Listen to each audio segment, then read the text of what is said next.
இது எனக்கு ஒரு 44 வருஷங்கிறது ஒரு சக்ஸஸ்ஃபுல்லான லைஃப் தான். ஏன்னா நான் இருந்துட்டேன். நான் வந்து அது நம்ம வந்து என்ன வாழ்க்கையில இழந்துட்டோமோ, அத மத்தவங்க என்னெல்லாம் கஷ்டப்பட்டுருக்கிறோமோ, இன்னொருத்தர் கஷ்டப்படக்கூடாதுன்னு நெனைக்கிறதான ஒரு மனிதாபிமானம். அது வந்து இங்க நெறைய பேர்த்துக்கு இருக்காது. ஏன் அப்டின்னா, எல்லாருமே வந்து என்ன யோசிப்பாங்கன்னா, நம்ம வந்து கொஞ்சம் நல்லா இருக்கிறவங்களோட சேர்ந்துட்டு இருந்துறணும்.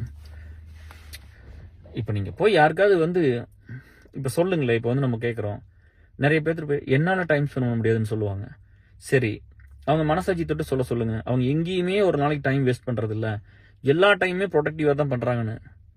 அவனோட சுகம், அவனோட ப்ளஷர் அப்படிங்கிறதெல்லாம் வந்து அவங்க எதையெல்லாம் டிஃபைன் பண்ணிக்கிறாங்களோ, அந்த அத பண்ணிக்கலாம். அது கெட்டதா கூட இருக்கலாம். அதுக்கு ஸ்பெண்ட் பண்ணுவாங்க. ஆனா ஒருத்தருக்கு நல்லது பண்ணா அதுல ஒரு சந்தோஷம் வரும். அவங்க நல்லா இருப்பாங்க, நம்ம நல்லா இருப்போம், நாடு நல்லா இருக்கும், இந்த சமுதாயம் நல்லா இருக்கும்.